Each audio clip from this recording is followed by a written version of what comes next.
Okay everyone.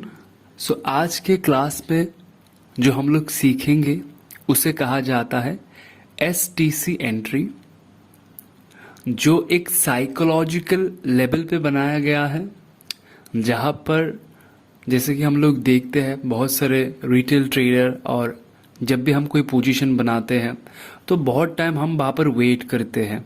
कभी कभी होता ये है कि उसको एक शार्प मूवमेंट देना होता है, लेकिन वो दे नहीं पाता, वो इंतज़ार करता है और उसके बाद सडनली उस पर एक स्पाइक आता है। तो अब हमने उस एक्सपीरियंस को मॉडिफाई करके हमने एक एंट्री पॉइंट बनाया हुआ है, जिसे हम कहते हैं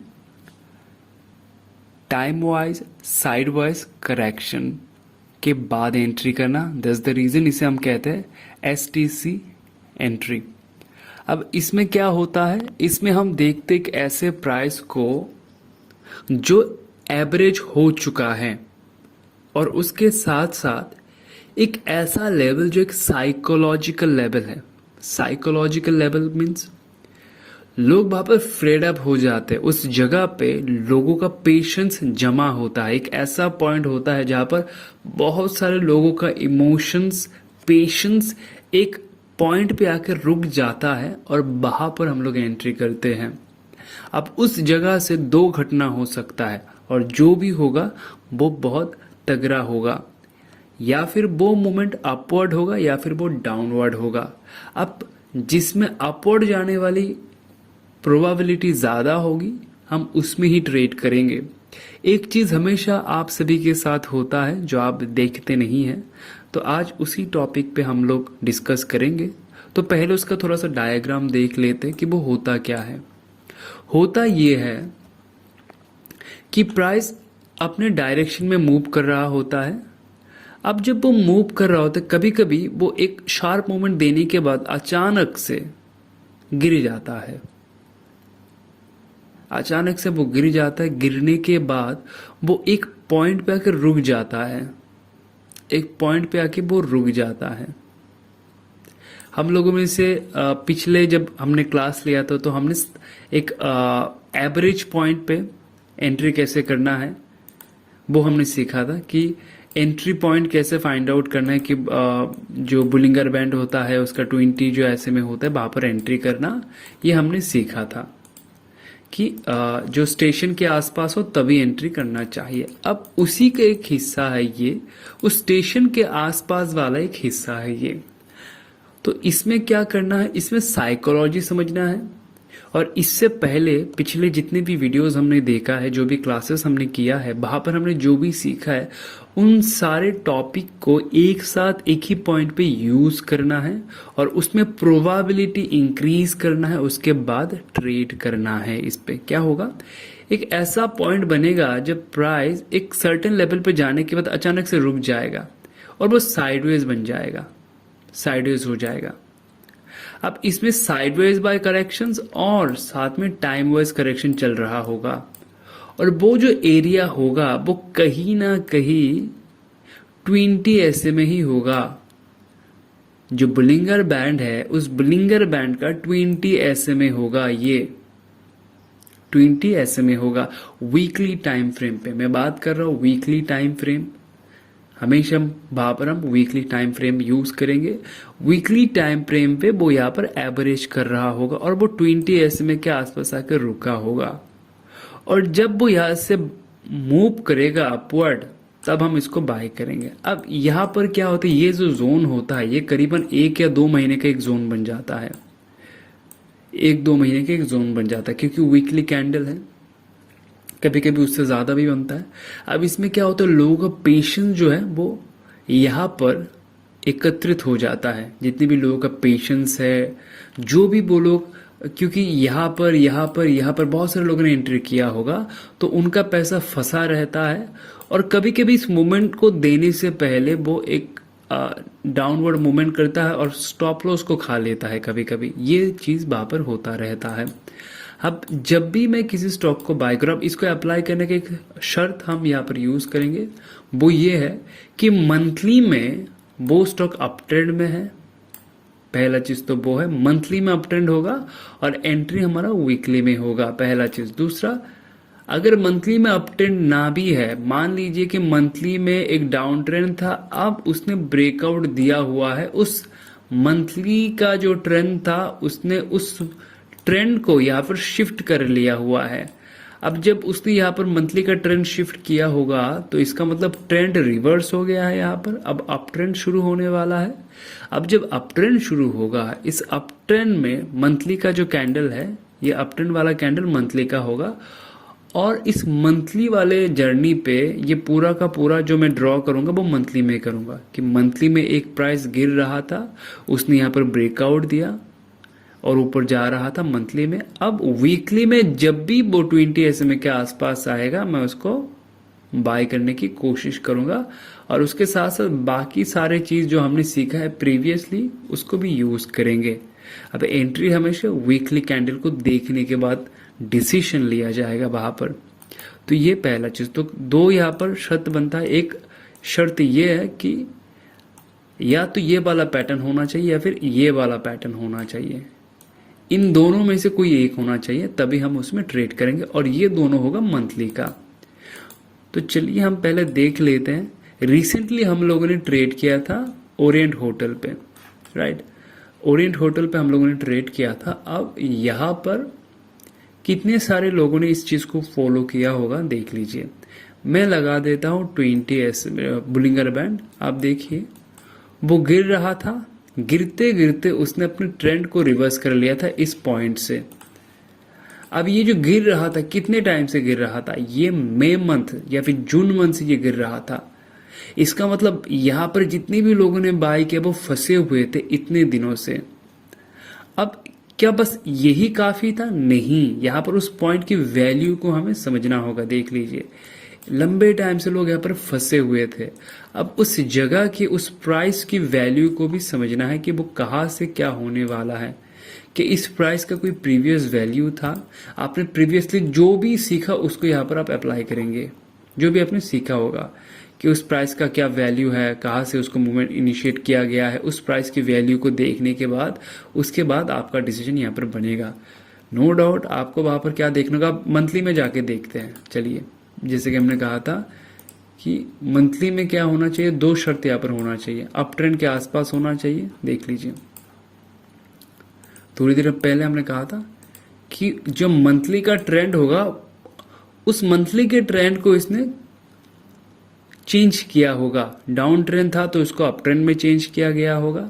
आप अप ट्रेंड को चेंज करने के बाद वीकली में आ जाते हैं। तो ये जर्नी हमें मिल रहा था, और इस जर्नी के दौरान एक ऐसा पॉइंट मिला जहां पर time wise and price wise दोनों करेक्शन हुआ है। देख लीजिए, time wise and price wise correction हुआ, और वो पॉइंट कौन सा था, वो बुलिंगर बैंड का 20 SMA था। हमेशा याद रखिए 20 SMA एवरेज करने के लिए यूज किया जाता है प्राइस को। तो वहां से वो बाउंस बैक लेता, और ऐसी जगह पे स्विंग ट्रेड बनता है जिसमें अच्छा खासा रैली और प्रॉफिट मिलता है। लेकिन यहां पर भी बना था, यहां पर भी बना था, राइट। उस जगह को समझना होगा कि अगर मैं यहां पर करता तो शायद मुझे यहां से रिटर्न मिलता, यहां पर करता तो भी मुझे रिटर्न मिलता, पर मैं हमेशा कोशिश करूंगा कि मैं एक ऐसे जगह पे बाय करूं जहां पर मेरे पास मल्टीपल रीजन हो। मेरे पास क्या क्या रीजन थे इसको बाय करने का मैं बता दूं। जो होटल सेक्टर है वो अंडर वैल्यूड था, उसमें क्योंकि लॉकडाउन खुलने वाला है तो उस सेक्टर में तेजी आने वाला था। पहला चीज तो वो था। दूसरा चीज क्या था कि ये वो एवरेज हो चुका था, अब बस इंतजार कर रहा था ये एक गुड न्यूज का, जब वो इस पैटर्न को ब्रेक कर पाए। ये एक बिजनेस मॉडल भी होता है, आगे चल के हम इसको भी सीखेंगे। उसने फ्लैग पैटर्न को ब्रेक किया तो रिटेल ट्रेडर के नजर पे ही आ गया है अभी फिलहाल। तो उस चीज को समझना है। मैंने क्यों लिया था इसको, मैंने देखा ये होटल सेक्टर का है, इसमें एवरेज भी हो चुका है, इमोशंस लेवल था वो भी खत्म हो चुका है, उसके बाद ये रैली कर रहा है। अब सवाल ये है, और एक पहले और एक देख लेते, उसके बाद हम लोग बात करते हैं। रिसेंटली और एक स्टॉक दिया गया था आप सभी को,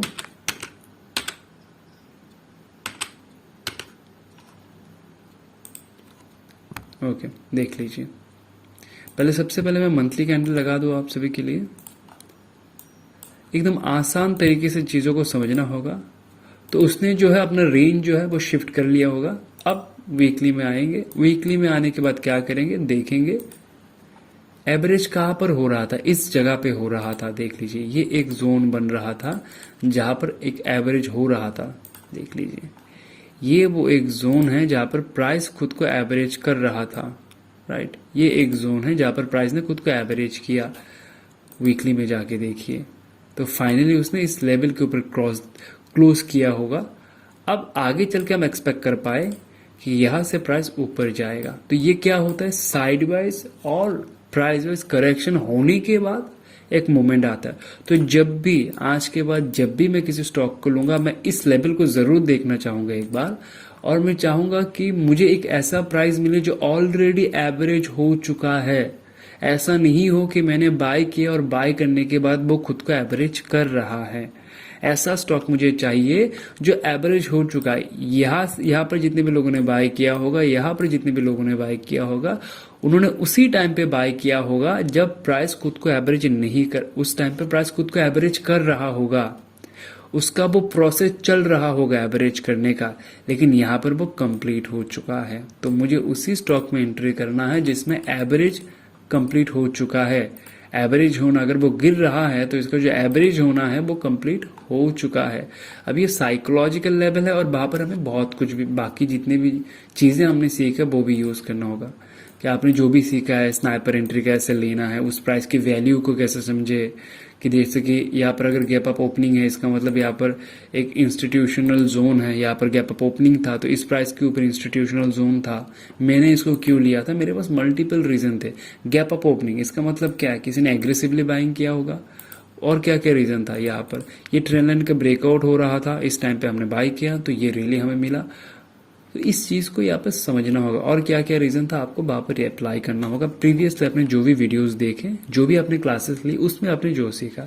अब इन स्टॉक को कैसे फाइंड आउट करना है, आप सीधा चले जाएंगे ऐसा ट्रेडिंग, ओके, आप चले जाएंगे और यहाँ पर जाने के बाद आप मोमेंटम को यूज़ कर सकते हैं या किसी भी स्कैनर को यूज़ कर पाएंगे। यूज़ करने के बाद आपको जो भी स्टॉक मिल रहा है यहाँ पर, कोई भी स्टॉक, मैं एक दो, जैसे भी कोई भी स्टॉक मैं देखूंगा तो मैं पहले देख लूंगा कि आज का जो मूवमेंट हुआ है वो कहाँ से हुआ है। ठीक है, जैसे कि मैं इसको देख लेता हूँ।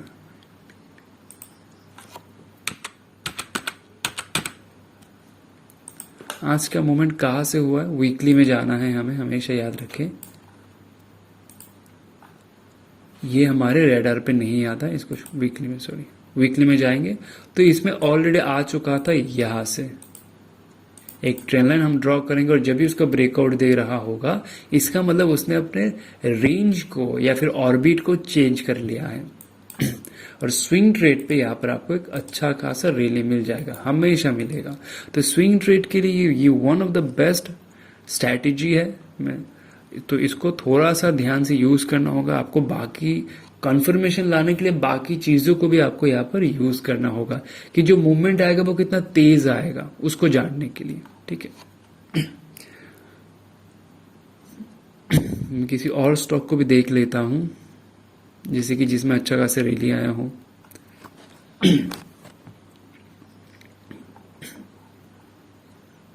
इसको देख लेते हैं।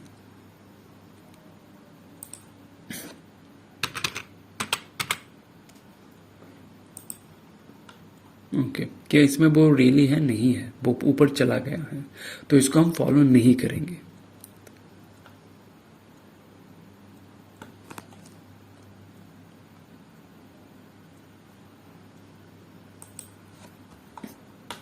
देख लेते कोई और स्टॉक्स।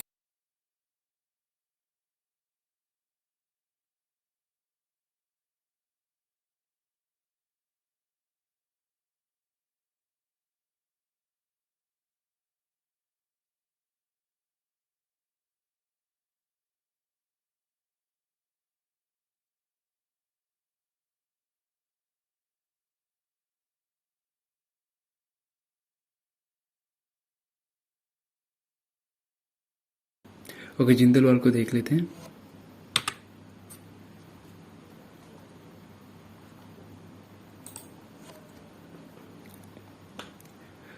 जैसे कि आप देख पाए होंगे यहाँ पर एक मल्टीपल रीजन भी था।